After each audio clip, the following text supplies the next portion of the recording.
അസ്സലാമു അലൈക്കും. നമസ്കാരം. ഞാനിപ്പോൾ വന്നത് സൗദിയിലെ പ്രവാസികളോട് വീണ്ടും ഓർമ്മിക്കുകയാണ്.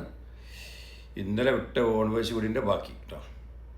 സൗദി അറേബ്യയിൽ നിന്ന് ആരെങ്കിലും സാമ്പത്തികമായിട്ട് എന്ത് കേസായ ആളുകളാണെങ്കിലും സാമ്പത്തികമായിട്ട് കൊടുക്കാനുള്ള കേസ്, ഇനിയിപ്പോൾ ഒരു വ്യക്തി കൊടുക്കാനായാലും ശരി, കമ്പനി കൊടുക്കാനും ശരി, ഈ മൊബൈൽ ചെയ്യുന്ന STC ഒക്കെ ശരി, കേസായി കഴിഞ്ഞാൽ നിങ്ങൾ ആ പേയ്മെൻറ്റ് ചെയ്യേണ്ടത് കോടതിയിൽ ആണ് അടക്കേണ്ടത്. അത് അടക്കേണ്ട നമ്പർ നിങ്ങളെ പുതിയ ഇക്കാമയിൽ, നിങ്ങളിപ്പോൾ ഇവിടെ ജോലി ചെയ്തുകൊണ്ടിരിക്കുന്ന ഇക്കാമയുള്ള കേസാണെങ്കിൽ നിങ്ങൾ അബ്ഷിർ മുഖേന നിങ്ങളെ ഏതെങ്കിലും ഓഫീസിൽ പോയിട്ട് നാജസ് എന്ന സൈറ്റിൽ ചെക്ക് ചെയ്താൽ അറിയാം നിങ്ങൾ കൊടുക്കാനുള്ള കാശ് അതിലുണ്ടാവും, ട്രാവൽ ബാനൊക്കെ ഉണ്ടാവും. അപ്പോൾ പിന്നെ പേയ്മെൻറ്റ്, ആ നമ്പർ അടക്കാനുള്ള പേയ്മെൻറ്റ് ഉണ്ടാവും, അതിലാണ് അടക്കേണ്ടത്.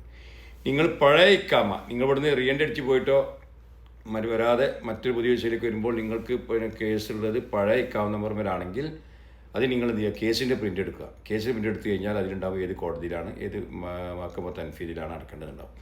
അപ്പം ആ കോടതിയിലേക്ക് ഞാൻ അപ്പോയിൻമെൻറ്റ് എടുത്ത് അവിടെ പോവുക. നിങ്ങൾ അവിടെ പറയാം എനിക്ക് പേയ്മെൻറ്റ് അടക്കാനുള്ള നമ്പർ വേണം. അപ്പോൾ അവർ നമ്പർ തരും, ആ നമ്പറിലാണ് നിങ്ങൾ അടക്കേണ്ടത്. അല്ലാതെ നിങ്ങൾ കേസായി കഴിഞ്ഞാൽ വ്യക്തിക്കോ അല്ലെങ്കിൽ പിന്നെ കമ്പനിക്കോ കൊണ്ടുപോയി അടച്ചാൽ അത് അപ്ഡേഷൻ ആവില്ല. കാരണം അവർ രണ്ടുപേരും ഇപ്പോൾ കുടുങ്ങിയിട്ടുണ്ട്. STC പേയ്മെൻറ്റ് അടക്കാനുള്ളത് അവിടെ കൊണ്ട് കേസായതിനു ശേഷം അവിടെ കൊണ്ട് അടച്ചതിന് ശേഷം ഇപ്പോൾ അപ്ഡേഷൻ ആയില്ല ഞാൻ വിളിച്ചു. കാരണം കേസായ പിന്നെ കോടതിയിലാണ് അടക്കേണ്ടത്. നിങ്ങൾ അവിടെ അടച്ചുകൊണ്ട് പിന്നെ അവർ അപ്ഡേഷൻ ചെയ്യണം. ആര്? STC. STC ആണ്, STC വ്യക്തിയാണ് വ്യക്തി, പിന്നെ കമ്പനിയാണ് കമ്പനി. അവരത് പിന്നെ അത് റിമൂവ് ചെയ്തിട്ടില്ലെങ്കിൽ നിങ്ങൾ കേസ് പിൻവലിയില്ല. അപ്പോൾ പ്രത്യേകം ശ്രദ്ധിക്കുക, കേസായി കഴിഞ്ഞാൽ നിങ്ങൾ അടക്കേണ്ടത് കോടതിയുടെ പരിധിയിലാണ് അടക്കേണ്ടത്. കാശ് ഏത് സാമ്പത്തിക ആൾ കൊടുക്കാനുണ്ടെങ്കിലും കോടതിയുടെ നമ്പറിൽ അടച്ച് ക്ലിയർ ചെയ്യാം. അപ്പോൾ നിങ്ങൾ ട്രാവൽ ബാൻ ഒഴിവാകും, നിങ്ങളുടെ ഇതെല്ലാം ക്ലിയർ ചെയ്യും. എന്നാൽ നിങ്ങൾക്ക് നാട്ടിലേക്ക് പോകാം, റീഎൻഡിക്കൊക്കെ പോകാം. അല്ലാതെ നിങ്ങൾ കഷ്ടപ്പെടേണ്ടി വരും.